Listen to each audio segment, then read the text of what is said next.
করে দেখা গেল এই দ্বীপটা যদি সমুদ্রের তলায় চলে যায় সরকারের একটা এত বড় ক্ষতি হবে যে তার দায় সরকার দিতেও পারবে না নিতেও পারবে না।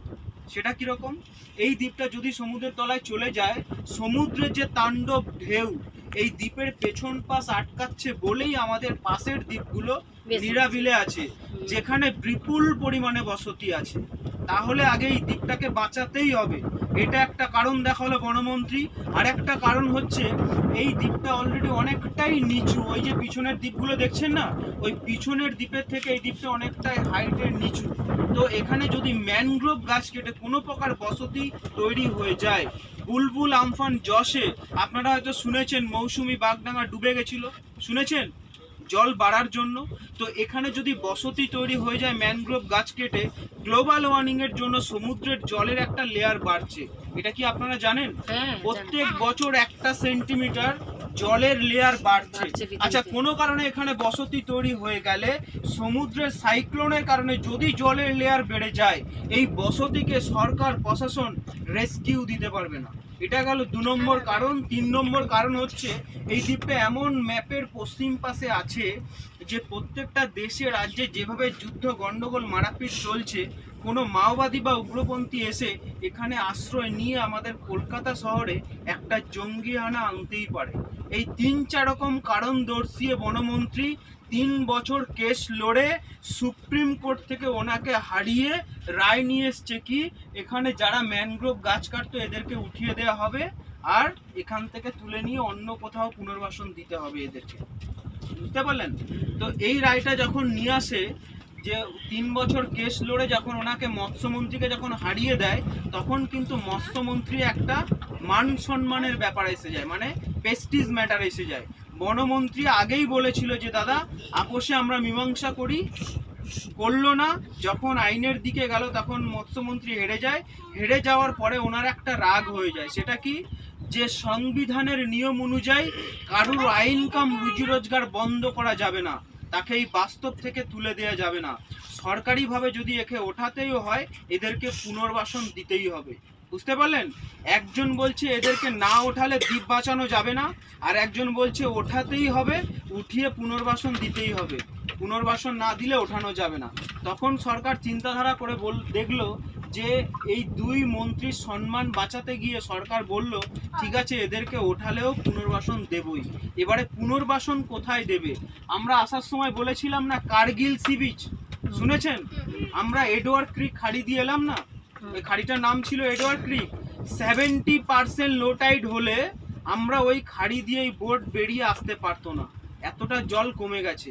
তো ওই খাড়িটাকে ড্রেজিং করে ওই সি বিচটা তৈরি করা হয়। ওই সি বিচটার নাম ছিল ফেজারগঞ্জ গ্রাম পঞ্চায়েত। কার্গিল সি বিচ কীভাবে নাম হলো? ওই খাড়িটা ড্রেজিং করে পলিটা ওখানে তোলা হয়, সমুদ্র থেকে মাটি নিয়ে গিয়ে ওখানে সি বিচ তৈরি করা হয়।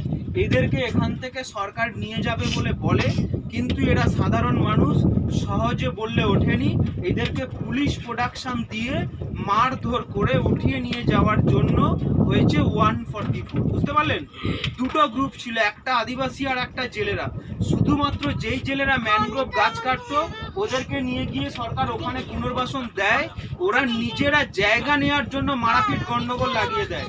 তাই কেউ বলে দিয়েছে জায়গা নেওয়ার জন্য মারাপিট গন্ডগোল লাগাতে, তাই কেউ বলে দিয়েছে যে কার্গিল যুদ্ধ বেঁধে গেছে, তাই ওই সি বিচটার নাম দিয়েছে কার্গিল সি বিচ। আর এখান থেকে ওঠানোর জন্য হয়েছে 144। এবারে এখানে ছিল 2টো গ্রুপ, একটা আদিবাসী আর একটা জেলেরা। শুধুমাত্র জেলেদেরকে ওখানে নিয়ে গিয়ে পুনর্বাসন দেয়। এবারে থেকে গেছিল 120টা আদিবাসী। তো এদেরকে সরকার কোথায় নিয়ে যাবে? জায়গা খুঁজে খুঁজে দেখা গেল যে গঙ্গাসাগরে কিছু ভেস্টল্যান্ড জায়গা আছে। যেহেতু রাইট লেগে গেছে, 20,000 লোক ওঠানো হয়ে গেছে, তাহলে এদেরকেও তো ওঠাতে হবে। এবারে এদেরকে নিয়ে যাবে কোথায়? গঙ্গাসাগরে পুনর্বাসন দেয়, ভেস্টল্যান্ড জায়গা দেয়, ঘরবাড়ি বানিয়ে দেয়, ওদেরকে মৎস্যজীবী কার্ড দেয়, ওরা এসে এখানে মাছ কাঁকড়া ধরবে। কোনো প্রকার এই কন্ডিশনের উপরে বসতি তৈরি করতে পারবে না। আর 20,000 লোক যাদেরকে ওখানে পাঠিয়েছে ওরা টোটালি ওখান থেকে আর এখানে আসতে পারবে না। কেন আসতে পারবে না তার পেছনে কারণটা পরে বলছি। তো এই কারণে হয়েছে 144। আমি বলেছিলাম না নো ম্যানস ল্যান্ড ভাষা একটা আছে, এদেরকে ওঠানোর জন্য 144 হয়েছে বুঝলাম, কিন্তু নো ম্যানস ল্যান্ড ভাষাটা কোথা থেকে এলো? বলেছিলাম না 2008-এ বোম্বের তাজ হোটেলে ব্লাস্ট হয়েছিল, শুনেছেন? এই 2008-এ বোম্বের তাজ হোটেলে ব্লাস্ট হওয়ার কারণে সমুদ্রের মাঝে যে সমস্ত দ্বীপ যেখানে পুলিশ প্রশাসনের গার্ড নেই, ট্যুরিস্ট নামানো সেন্ট্রাল বারণ করে দিয়েছে, আর সেন্ট্রাল নো ম্যানস ল্যান্ড করে দিয়েছে। কেন্দ্র রাজ্য যৌথ প্রকল্পে এই সমস্ত দ্বীপগুলোকে নিরাপত্তা দেওয়া হচ্ছে। আমাদের ইন্ডিয়ার স্যাটেলাইট আর টেকনোলজি এত ফাস্ট, যদি কেউ বর্ডার ক্রস করে চলে আসে ও রাডারে ধরা পড়ে যাবে, বুঝতে পারলেন? এইবারে বলছি সুন্দরবনের ঘটনা। আপনি ডায়মন্ড হারবারে পা দিয়েছেন মানেই সুন্দরবনে পা দিয়ে দিয়েছেন, আর বকখালি এসে গেছেন মানেই সুন্দরবনে এসছেন। কিন্তু দুর্ভাগ্য এটাই যে সুন্দরবনকে ডিপ লাইট করা হয়েছে, একটা ডিপ সাইড মানে কোর এলাকা আর একটা লাইট সাইড। আপনি পশ্চিমবাংলার দক্ষিণ 24 পরগনার শেষ প্রান্তে এসে গেছেন। এবারে ওপেন সি বে অফ বেঙ্গল শুরু হয়ে গেছে। আমাদের এই দিকটা হচ্ছে সুন্দরবনের লাইট সাইড। আপনি যদি ক্যানিং গোসা বা মাতলা দিয়ে যেতেন তাহলে সুন্দরবনের ডিপ লেয়ার পেতেন, যেখানে ছাড়া বাঘ ছাড়া কুমির পাওয়া যায়। এখানে কোনো ছাড়া বাঘ ছাড়া কুমির পাবেন না, বুঝতে পারলেন? এবারে বলছি এখানে পশু পাখি বলতে কি আছে। এখানে সাইবেরিয়ান সিগাল যে বিদেশি পাখি, আপনারা যদি শীতকালে আসতেন আমাদের বোটের কাছে চলে আসতো, প্রচুর পরিমাণে এই সি বিচে ঘুরে বেড়ায়। এখন শুধু ওই যে বকখালির বক দেখছেন না, বকখালি নামের সঙ্গে যে ঐতিহ্য আছে, এগুলো হচ্ছে বকখালির বক। আর ওই যে পাখিগুলো উঠছে ওগুলো সবই সাইবেরিয়ান বার্ড, বিদেশি পাখি। শীতকালে আসে আর গরম পড়লে ওরা চলেই যায়। এখানে সাইবেরিয়ান সিগাল আছে, বক আছে, প্রচুর পরিমাণে রেড ক্র্যাব আছে, আর বুনো শুয়োর, হরিণ, সাপ, শিয়াল, বাঁদর প্রচুর পরিমাণে এখানে আছে। মানুষ নেই। এবারে সাপ শিয়ালটা ছিল, কিন্তু বুনো শুয়োর, হরিণ একটা আলাদাভাবে এসছে। এটা কি জানতে চান? ওই যে দ্বীপটা দেখতে পাচ্ছেন, ওই দ্বীপ থেকে হরিণ সাঁতার কেটে কিংবা বুনো শুয়োর সাঁতার কেটে এই দ্বীপে আসতে পারবে না। তার কারণ দূরত্বটা হচ্ছে 30 মিনিটের।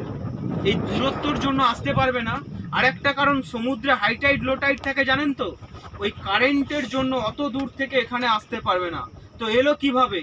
যখন বসতি উঠিয়ে দেয়া হয় তখন কিন্তু সরকার এই দ্বীপটাকে ফরেস্টকে দিয়ে দেয়, ফরেস্ট প্ল্যান্টেশন করে ম্যানগ্রোভ লাগিয়ে বড় করে। এইবারে ফরেস্ট কি করলো, সুন্দরবনের ডিপ লেয়ার থেকে 20খানা হরিণ নিয়ে এসে এখানে ছেড়েছে। হরিণের প্রজন্ম শুরু হয়ে গেছে, আর হরিণটা এসছে এভাবে। আর বুনো শুয়োর কিভাবে এলো? এই যে এখানে আদিবাসী ছিল না, প্রচুর পরিমাণে বুনো শুয়োর পালতে ভালোবাসত।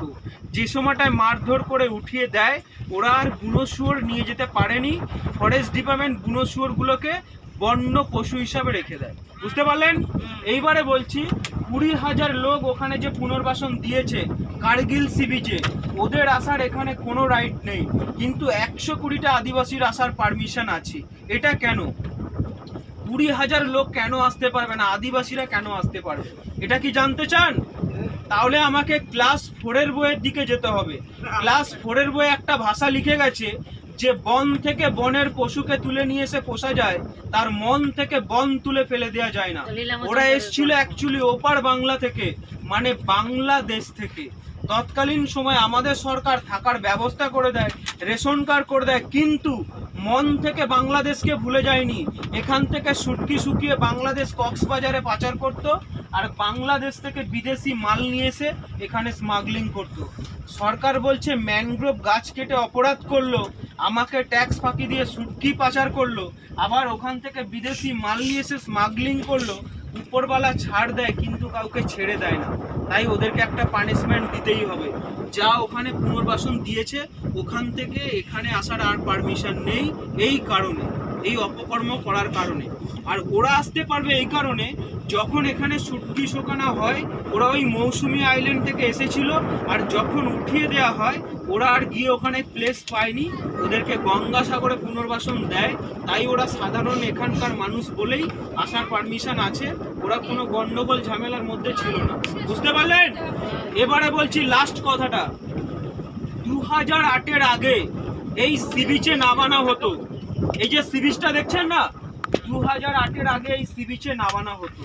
2008-এ বোম্বের তাজ হোটেলে ব্লাস্ট হওয়ার কারণেই এখানে নো ম্যানস ল্যান্ড 144 হয়, কিন্তু তার আগে এখানে নামানো হতো কিভাবে? ওখানে জেটি ছিল বলে আপনারা জুতো পাইতে উঠে পড়েছেন না? এখানে তো জেটি নেই, কিভাবে নামতো? এতটা জলে নামতে হতো। বোটটা তো সেই ওভারক্রাফট না, যে অক্ষয়ের একটা খিলাড়ি হয়ে যে একটা শুটিং আছে না, ওভারক্রাফট জলেও চলে বালিতেও চলে। বোটটা কিন্তু শুধুই জলে চলবে, বালিতে চলবে না। এতটা জলে আটকে যেত, আমরা সিঁড়ি দিয়ে নামাতাম। ইয়ং ছেলেমেয়েরা ছাড়া বয়স্করা নামতে পারতো না। আমরা বয়স্কদেরকে নিয়ে বসে থাকতাম, ইয়ং ছেলে মেয়েদেরকে 30 মিনিট টাইম দিতাম, ওরা 1.5 ঘন্টা পরে ফিরে আসতো। আপনারা যদি টোটোতে এসে থাকেন, টোটোওয়ালা 2 ঘন্টার জন্য একটা ওয়েটিং চার্জ নেয় না? বোটটা যদি 3 ঘন্টা পরে ফিরে যায়, গন্ডগোলের শেষ থাকবে না? আমাদের মহাজন বলতো যে ওনাদের সঙ্গে নেবে গিয়ে 30 মিনিটের মধ্যে ফিরিয়ে নিয়ে আসবে। বুঝতে পারলেন? এবারে এখন তো নো ম্যানস ল্যান্ড 144 হওয়ার জন্য, রেস্ট্রিকশন হওয়ার জন্য নামানো হয়নি বলে বোট টাইমলি ফিরে যাচ্ছে। আমাদের মহাজনের অসুবিধা হয়নি, কিন্তু আমাদের বিশাল অসুবিধা হয়েছে। সেটা কি? আমরা এখানে 300 টাকা রোজে কাজ করি, বাড়ির খাওয়া দাওয়া। যখন ওনাদের সঙ্গে নামতাম, ওখান থেকে প্রচুর ঝিনুক, শঙ্খ, লাল কাঁকড়া, এটা সেটা গুড়িয়ে দিয়ে একটা বকশিস পেতাম। এখন তো নামানো হয় না স্যার। আমার যতটা জানা ছিল বুঝিয়ে বললাম, ভালো লাগলে বকশিস করবেন, এই বলে শেষ করলাম। এবারে কিছু জানার থাকলে বলুন।